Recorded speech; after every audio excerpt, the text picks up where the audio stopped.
Okay, so working for a smaller company versus a larger company. There are pros and cons to each, and it's good to be aware of the pros and cons for each type of situation because each of us is different. Some of us require more, let's say, stability at work. Others of us prefer and will gladly trade off stability for more independence and freedom to go about our work as we see fit.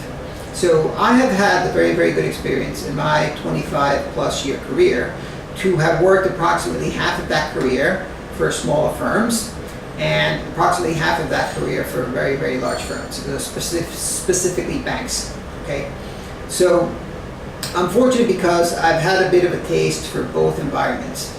My own personal preference is for a smaller shop, and I found that that's pretty much because as a member of a smaller team, I have much more latitude to go about and structuring my time, structuring my workload, and pretty much structuring how I'm going to deliver what I'm responsible for.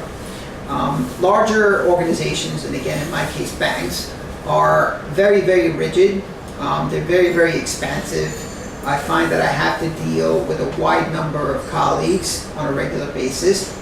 I personally find it very, very draining. My own experience working at a smaller shop is, in the hedge fund sector in particular, was that your average hedge fund is a small business. It's anywhere from 6 to 12 people.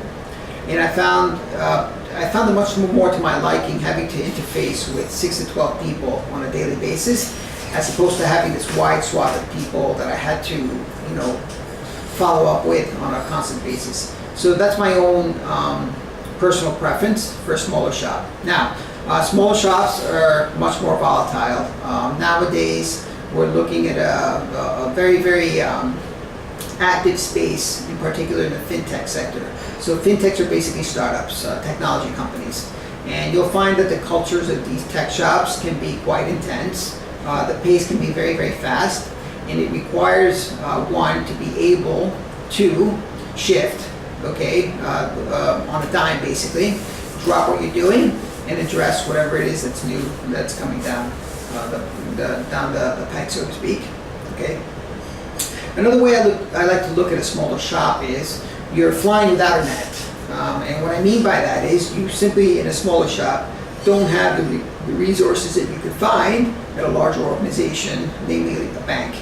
So banks have HR departments, they have IT departments, okay? They could have an entire department dedicated just to IT support, for example. And so you find that you have a larger fallback in a larger organization as opposed to a smaller organization. And these are all things that we have to think about and consider when we're thinking about our next potential employer, all right? Now, another issue that you have to think about when you're working at a smaller shop is that ultimately the boss is the boss, okay? Whatever he or she wants must be delivered, and it must be delivered to their liking. Quite honestly, you just don't have the ability to appeal to a higher authority, so to speak, when you're working at a smaller shop. Okay, so for example, at a bank, if you're having issues with your manager or your boss, you can go to HR and you could, file a complaint, you can file a case. When you're working at a smaller shop, if you're not getting on with the boss, eventually you're going to have to leave, and that's just the reality of the situation. So for those of us who crave stability, perhaps a larger organization might be more to our liking.